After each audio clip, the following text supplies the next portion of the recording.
नमस्कार मंडळी, श्री स्वामी समर्थ। आज आपण येथे वड्याची रेसिपी पाहणार आहोत, म्हणजेच कोंबडी वडे। तुम्ही चहासोबत देखील हे वडे खाऊ शकता, उसळसोबत देखील हे वडे खाऊ शकता, किंवा तुम्ही चिकन मटन केलं असेल त्यासोबत जे कोंबडी वडे असतात त्यासोबत देखील हे वडे तुम्ही खाऊ शकता। त्यासाठी मी सर्व साहित्य इथे घेतलेले आहेत। काय काय साहित्य घेतलेले आहेत ते आपण पाहूया। इथे आपण तांदूळ घेतलेले आहेत, चणा डाळ घेतलेली आहे, उडीद डाळ, धने, पोहे, जिरं व तसेच ज्वारी घेतलेली आहे व मेथीचे दाणे घेतलेले आहेत। सर्व साहित्याचे प्रमाण मी तुम्हाला डिस्क्रिप्शनमध्ये लिहून दिलेलं आहे, तुम्ही तेथून घेऊ शकता। सर्वात प्रथम आपण तांदूळ भाजून घेणार आहोत। तांदूळ फक्त हाताला चटका लागेपर्यंत एवढंच भाजायचं आहे। तत्पूर्वी जर तुम्ही माझ्या चॅनलवर नवीन असाल तर नक्की माझ्या चॅनलला सबस्क्राईब करा आणि व्हिडिओ कुठेही स्किप न करता नक्कीच व्हिडिओ शेवटपर्यंत पहा। टम्म फुगणारे वडे कसे बनवायचे त्याचे परफेक्ट प्रमाण आज आपण या व्हिडिओमध्ये पाहत आहोत। तांदूळ आपले भाजून झालेले आहे, तसेच आपण आता ज्वारी इथे भाजून घेणार आहोत। फक्त हलकी गरम करायची आहे, जास्त भाजायची नाही।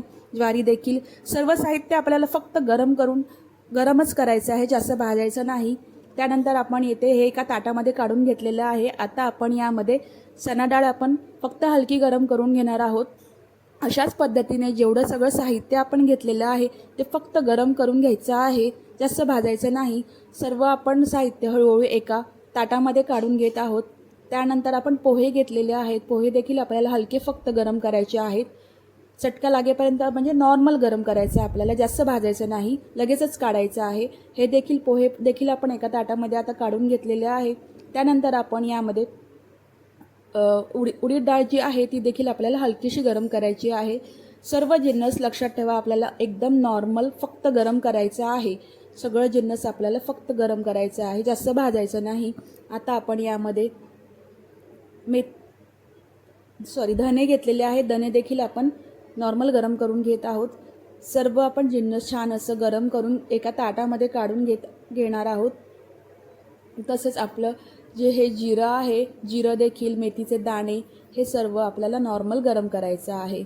टम्म फुगणारे वडे हे तुम्ही चहासोबत किंवा चिकन मटनसोबत किंवा एखाद्या उसळीसोबत देखील खाऊ शकता।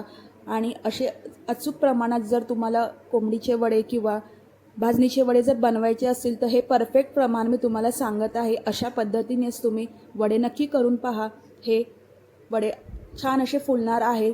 आता हे आपलं इथे भाजणी तयार झालेली आहे। तुम्ही ही दळून आणताना फक्त गिरणीमध्ये सांगायचं आहे मला जाडसर दळून द्या, जाडसर दळून घ्यायचं आहे। ही टीप तुम्ही फक्त लक्षात ठेवा, एकदम बारीक करायचं नाही। गिरणीवर देताना आपल्याला फक्त जाडसर सांगायचं आहे। मी तुम्हाला वडे देखील करून दाखवत आहे, पाहू शकता। माझ्याकडे पीठ होतं त्याचे तुम्हाला मी वडे करून दाखवत आहे। टम्म असे वडे आपले येथे फुगतात आणि अशा पद्धतीने झाऱ्याच्या साहाय्याने हळूहळू त्याला टच करत आपल्याला हा वडा छान असा तळून घ्यायचा आहे। पाहू शकता वडा हा फुलत चाललेला आहे, म्हणजेच टम्म असे हे वडे फुगतात। अगदी परफेक्ट आणि अचूक प्रमाणात हे वडे आपले तयार होतात आणि अगदी सॉफ्ट आणि पाहू शकता तुम्ही वडा छान असा फुगलेला आहे। त्यामुळे तुम्ही हे प्रमाण अगदी वडे जर बनवायचे असतील तर अगदी योग्य असं हे प्रमाण आहे। दुसरा देखील वडा आपण यामध्ये टाकून घेत आहोत। पाहू शकता तुम्हाला वडे देखील मी छान असे टम्म फुगलेले दाखवलेले आहेत। तर अशा पद्धतीने भाजणीचे वडे तुम्ही नक्की करून पहा व तसेच ही टीप लक्षात ठेवा, जेव्हा तुम्ही गिरणीवरती द्याल तेव्हा त्या गिरणीवाल्याला सांगायचं आहे की मला जाडसर पीठ दळून द्या, जाडसर पीठ आपल्याला दळून आणायचं आहे।